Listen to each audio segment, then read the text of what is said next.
Hoy en la historia del videojuego La Torre de Druagas.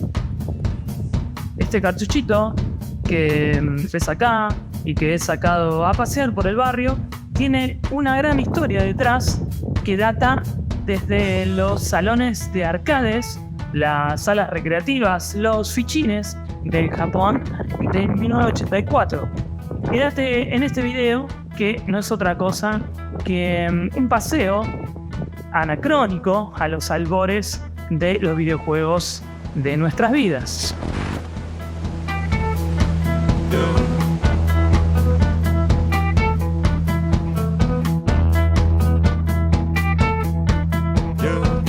La Torre de Druaga, o simplemente Druaga, así se llama este cartuchito que me acompaña hoy, que estoy seguro que muchos no lo conocen porque no es un juego del todo conocido por estas tierras latinoamericanas, pero así como lo ves, este juego no solo tiene esta versión original de Famicom, que fue lanzada en Japón entre junio y julio de 1985, sino que también posee varias ediciones en otros formatos, en otras consolas.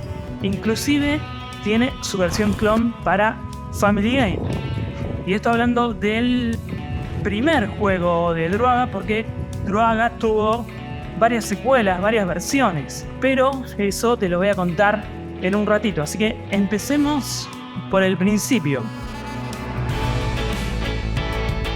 Primero te saludo, soy Pendo del Espacio y he tenido ganas de sacar a pasear este cartuchito por el barrio porque ya sabes que suelo caminar por las calles al azar, por las calles vacías, Buenos Aires, humedad, y mientras camino te cuento la historia de este cartuchito tan bonito y tan llamativo como lo es Druaga. Vamos primero con las versiones y adaptaciones del Tower of Druaga original.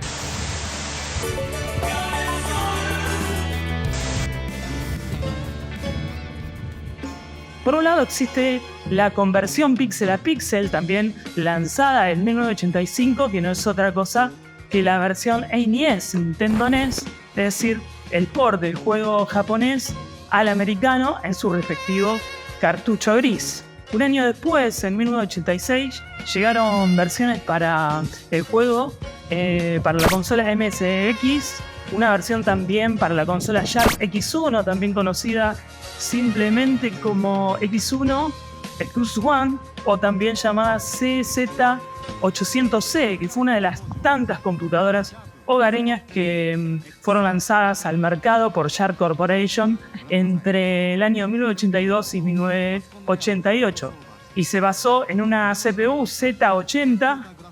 Y sé que esto es mucha información, pero si te interesa este tipo de data, déjamelo saber en los comentarios si puedo hacer un video dedicado a las series de computadoras Sharp. Ahora sí sigo con lo que venía contando, y estaba hablando de las versiones de Tower of Druaga de 1986. Ahora, en 1990 tuvimos una versión para Nintendo Game Boy. En 1992 Namcot, con T, al final Namcot, llevó Druaga a PC Engine. Y digo llevó porque no fue un port como tal, sino más bien fue una especie de reversión. Namco aprovechó el poder de la consola NEC para realizar esta nueva versión de Tower of Druaga,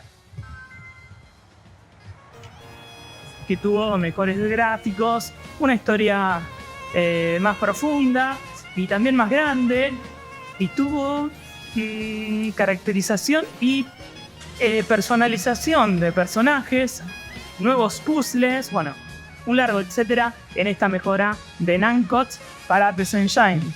Y antes de seguir caminando, te quiero pedir que si te está gustando este video, o quizás no tenés tiempo de verlo entero porque es muy largo, o porque tenés cosas que hacer, antes de abandonarlo, déjame una mano, ni siquiera una mano, un like, un pulgar, que un like me ayuda un montón porque YouTube necesita que le digamos que este video le está gustando a la gente, o sea, a vos que estás viendo.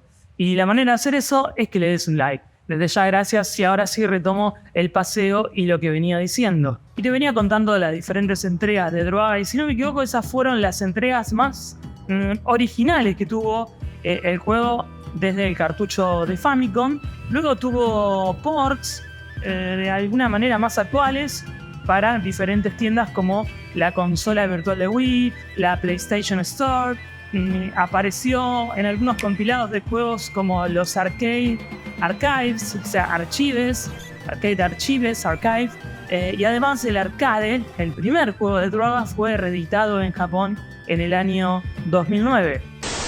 Antes de pasar a hablar puntualmente del cartucho, y ya que estamos hablando del arcade o del arcade, quiero contarte que justamente el primer juego de Druaga fue el arcade llamado The Tower of Druaga.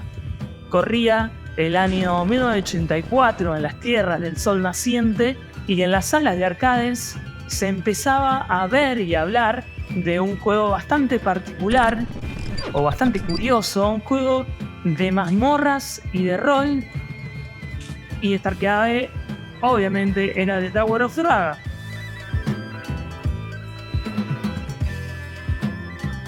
Y cuando digo que era particular o curioso, lo digo porque a simple vista, sobre todo para esos japoneses que tuvieron el primer contacto con el juego en aquellos años 80, parecía que estaban ante una nueva entrada de Pac-Man, pero un Pac-Man mucho más rebuscado.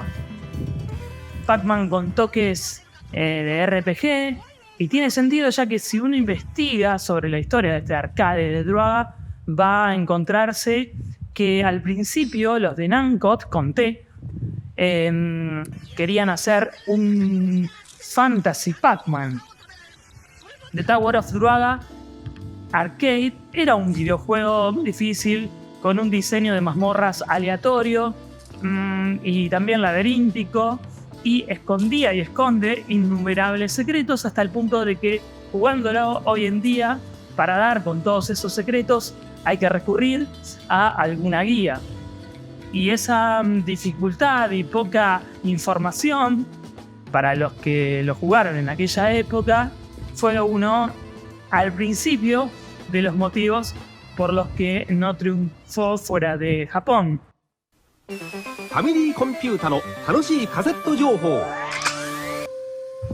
Ahora sí toca hablar de la adaptación homónima y directa de aquel arcade, la primera versión del juego para una consola hogareña, The Tower of Druaga para Nintendo Famicom. Este juego que ven aquí y este cartucho hermoso, que ya que estamos, les cuento que lo compré en un viaje a Madrid, en una tienda retro, la tienda retro llamada Choyo Games. Les dejo aquí el video para que quienes no hayan visto ese video, que es básicamente un pequeño video sobre retro gaming en España, puedan hacer clic y ir directamente al video. Esta versión 8 bits sigue siendo un juego difícil, con un gameplay tosco.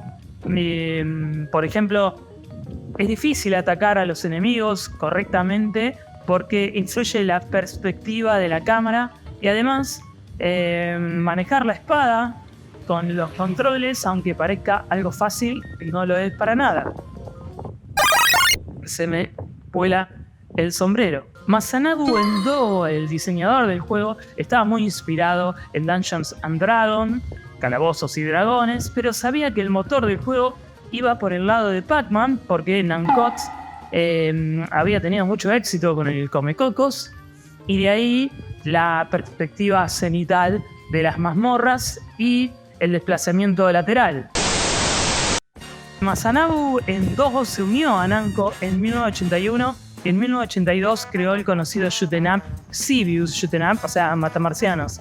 Este japonés diseñó, programó y dibujó los gráficos de Xevious sin ayuda de nadie. Y bueno, su segundo juego fue The Tower of Druaga, a la par que desarrollaba Drogba, un shooter multidireccional también con perspectiva cenital, que a su vez era una especie de spin-off de Xevious. Ambos títulos fueron lanzados en 1984. Y por un lado, Civius y Grotba sentaron las bases para los shoot 'em ups y los shooters de desplazamiento vertical, mientras que The Tower of Druaga sentó las bases para los juegos de rol de acción que vendrían luego. Después de eso, Masunobu Endo se independizó y fundó su propia compañía llamada Game Studio, donde continuó produciendo juegos para la llamada Babylon Castle Saga, que es justamente la saga de juegos que están relacionados con The Tower of Druaga. Es decir, The Tower of Druaga es el punto de partida para una saga bastante popular en Japón, que cuenta con 3 entregas de juegos en los años 80, 2 en los años 90 y varios capítulos o revisiones en el siglo XXI, contando a su vez con un anime y un manga, primero el manga y luego el anime que el estudio Gonzo lo estrenó en el año 2008. El estudio Gonzo, para quienes no saben, es el estudio tras animes como Hellsing o Gun, por ejemplo. Los nombres de los juegos de la Babylon Castle Saga fueron The Return of Ishtar, The Quest of Key y The Destiny of Gilgamesh, también conocido como The Blue Crystal Road. Como anexo a esto, quiero agregar que la Babylon Castle Saga tuvo algunas historias paralelas, The Tower of Druaga Darkness Tower y The Tower of Druaga Another Tower, ambos del año 1996, juegos que fueron incluidos en el Namco Museum Volumen 3. Luego estuvo Saint Kong Dungeon Druaga o algo así, que es un juego lanzado para Game Boy Color en el año 2000, si no me equivoco, y que solo estuvo disponible en Japón y que se sitúa 100 años después de los eventos de The Tower of Druaga. Más tarde le siguieron en el año 2004 The Nightmare of Druaga, Fushigi no Dungeon para PlayStation 2, Druaga Online, The Story of Aon, un juego del año 2005 que, si no me equivoco, estuvo disponible solo en arcades. Más tarde, The Tower of Druaga, The Recovery of Babylon, en el año 2007, Babylon, y que solo estuvo disponible en PC. Y en el año 2011, The Labyrinth of Druaga, un juego que Namco, aquí sí Namco sin la T, promocionó en teléfonos móviles, en celulares, y que creo que no tiene versiones en otras plataformas. En cuanto a la carrera de Endo, este diseñador, game designer, programador y productor, produjo los juegos de su Game Studio, uno llamado Family Circuit, otro Tenkaichi Bushikeru Naguru, ambos juegos para Namco.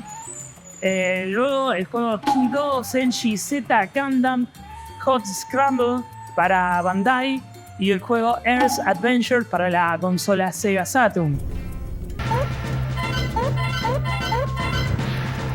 Otra de las personas muy conocidas en la industria e historia del videojuego y que fue parte fundacional del Druaga y del trabajo en Namco con T y luego en Namco sin T, como los conocemos, como la conocemos hoy en la compañía japonesa, fue la señorita o señora Junko Osawa. Junko Osawa es la compositora del juego, pero además ella es diseñadora y programadora de sonido, es una compositora tremenda y que comenzó a trabajar en Namco alrededor del año 1983, escribiendo música y efectos de sonido para los juegos arcades de la compañía. Más tarde, cuando Namco ingresó al mercado de las consolas, no solo escribió la música y efectos de sonidos para la mayoría de los juegos que salieron al mercado, sino que también comenzó a programar controladores de audios para algunas consolas. Algunas de las obras notables de Junko Osawa fueron, además de The Tower of Druaga, su primer juego como compositora, que fue el arcade shoot 'em up llamado Gaplus. También hizo la música de juegazos como el Sky Kid, el título Rolling Thunder. Bueno, hizo muchos juegos Junko Osawa. Y sobre esta mujer, que es importantísima para la historia del videojuego, hay una entrevista que me encanta que le hizo la Red Bull Music para su serie de videos llamados Digging in the Cards, que al que le gusta la música e historia del videojuego, les voy a dejar el link a ese video en la descripción de este mismo video. Es decir que hagan clic aquí abajo en la descripción y van a... aquí abajo. Y van a ir a un video donde aparece Junko Osawa hablando de cómo hizo el sonido y la música de Tower of Druaga, pero que además cuenta algunas anécdotas que son muy locas.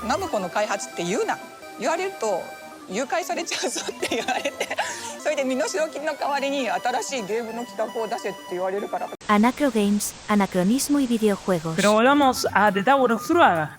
Recién te conté que el juego sentó las bases para los géneros de acción, RPGs. De hecho, este Druaga fue tomado en cuenta por Shigeru Miyamoto y por Takashi Tetsuga a la hora de desarrollar The Legend of Zelda. O por ejemplo, la saga Ys bebe mucho de Druaga, del primer Druaga, del arcade sobre todo.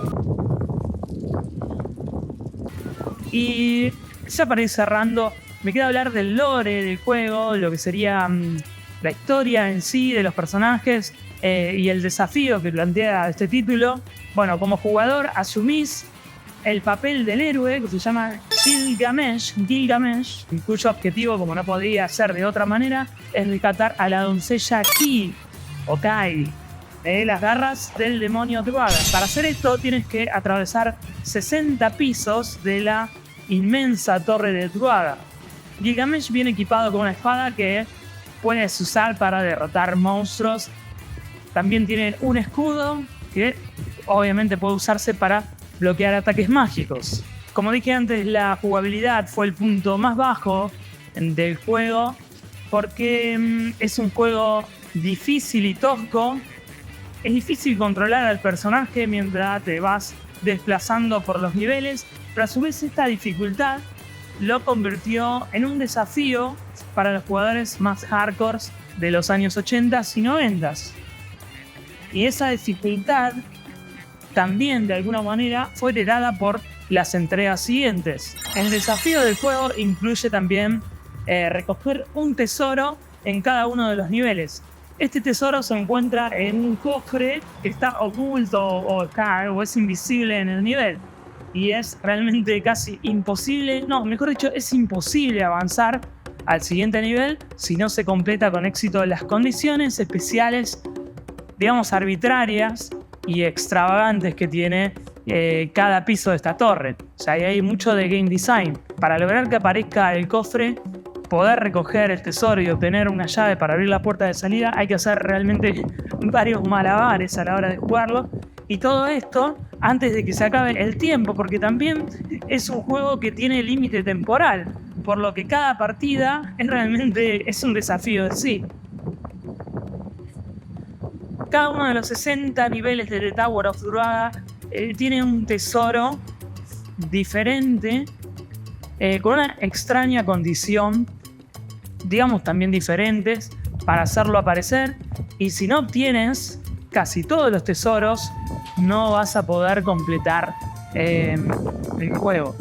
De hecho, el jefe final ni siquiera aparece si no has completado el juego, encontrando una vara de cristal azul que aparece en uno de los niveles de la torre. Bueno, hay siempre un desafío constante en este Tower of Druaga, en todas sus versiones, la verdad.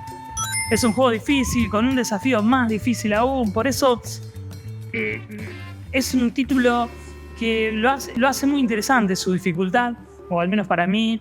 Yo necesitaba jugarlo alguna vez en mi vida, no para terminarlo, no creo hacerlo porque demanda muchísimo tiempo que no tengo, pero sí quería tenerlo en mi colección de cartuchos. Aparte me gustaba la idea de estudiar la historia, porque sabía que es un juego que en Japón ahora, en este momento, es un juego de culto o es muy querido.